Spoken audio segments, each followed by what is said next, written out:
जय श्री कृष्णा। राधे राधे।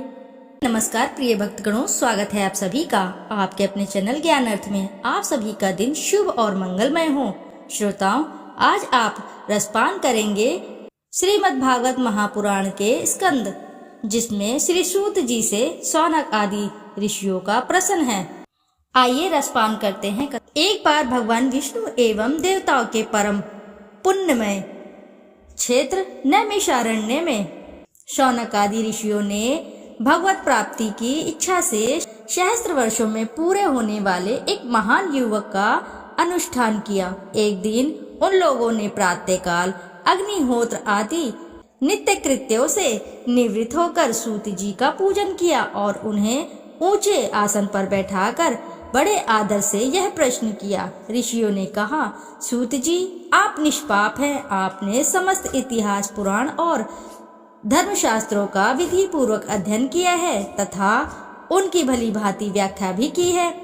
वेद वेत्ताओं में श्रेष्ठ भगवान बादरायण ने एवं भगवान के सगुण निर्गुण रूप को जानने वाले दूसरे मुनियों ने जो कुछ जाना है, उन्हें जिन विषयों का ज्ञान है, वह सब आप वास्तविक रूप में जानते हैं। आपका हृदय बड़ा ही सरल और शुद्ध है। इसी से आप उनकी कृपा और अनुग्रह के पात्र हुए हैं। गुरुजन अपने प्रेमी शिष्यों को गुप्त से गुप्त बात भी बता दिया करते हैं। आयुष्मान, आप कृपा करके ये कि उन सब शास्त्रों, पुराणों और गुरुजनों के उपदेशों में कलयुगी जीवों के परम कल्याण का सहज साधन आपने क्या निश्चय किया है।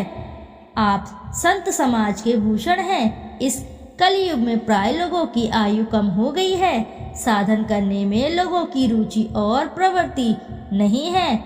लोग आलसी हो गए हैं। उनका भाग्य तो मंद है ही, समझ भी थोड़ी है। इसके साथ ही वे नाना प्रकार की विघ्न बाधाओं से घिरे हुए भी रहते हैं। शास्त्र भी बहुत से हैं, परंतु उनमें एक निश्चित साधन का नहीं, अनेक प्रकार के कर्मों का वर्णन है। साथ ही वे इतने बड़े हैं कि उनका एक अंश सुनना भी कठिन है। आप परोपकारी हैं। अपनी बुद्धि से उनका सार निकालकर प्राणियों के परम कल्याण के लिए हम श्रद्धालुओं को सुनाइए, जिससे हमारे अंतःकरण की शुद्धि प्राप्त हो।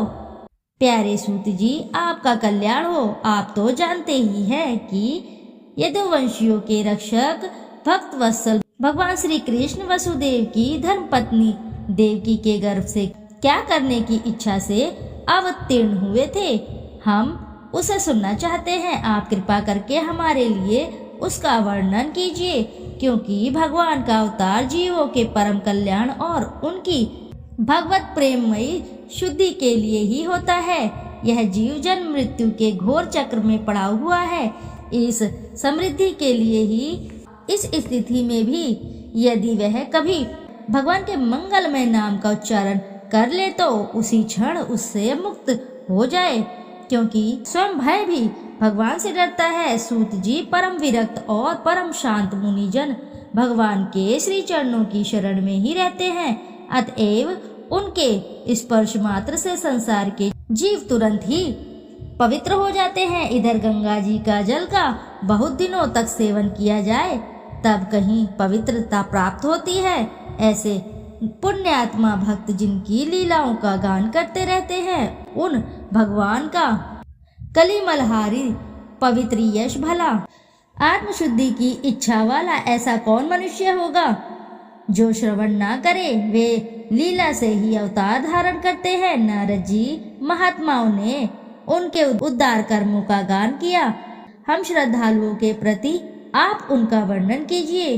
बुद्धिमान सूत जी, सर्वप्रथम प्रभु अपनी योग माया से स्वच्छंद लीला करते हैं। आप उन श्री हरि की मंगलमयी अवतार कथाओं का अब वर्णन कीजिए। पुण्य कीर्ति भगवान की लीला सुनने से हमें कभी भी तृप्ति नहीं हो सकती, क्योंकि रसज्ञ श्रोताओं को पद पद पर भगवान की लीलाओं में नए नए रस का अनुभव होता है। भगवान श्री कृष्ण अपने को छिपाए हुए थे। लोगों के सामने ऐसी चेष्टा करते थे मानो कोई मनुष्य हो, परंतु उन्होंने बलराम जी के साथ भी ऐसी लीलाएं भी की हैं, ऐसा पराक्रम भी प्रकट किया है जो मनुष्य नहीं कर सकते। कलयुग को आया जानकर इस वैष्णव क्षेत्र में हम दीर्घकालीन सत्र का संकल्प करके बैठे हैं। श्री हरि की कथा सुनने के लिए हमें अवकाश प्राप्त है। यह कलयुग अंतःकरण की पवित्रता और शक्ति का नाश करने वाला है। इससे पार पाना कठिन है। जैसे समुद्र पार जाने वालों को कर्ण धार मिल जाए, उसी प्रकार इससे पार पाने की इच्छा रखने वाले हम लोगों से ब्रह्मा ने आपको मिलाया है। धर्म रक्षक ब्राह्मण भक्त योगेश्वर भगवान श्री कृष्ण के अपने धाम में पधार जाने पर धर्म ने अब किसकी शरण ली है, यह बताइए। श्रोताओं, प्रथम स्कंद का प्रथम अध्याय समाप्त हुआ। अब रसपान करेंगे अगला अध्याय। फिर मिलते हैं आपसे अगले अध्याय में। जब तक के लिए नमस्कार श्रोताओं।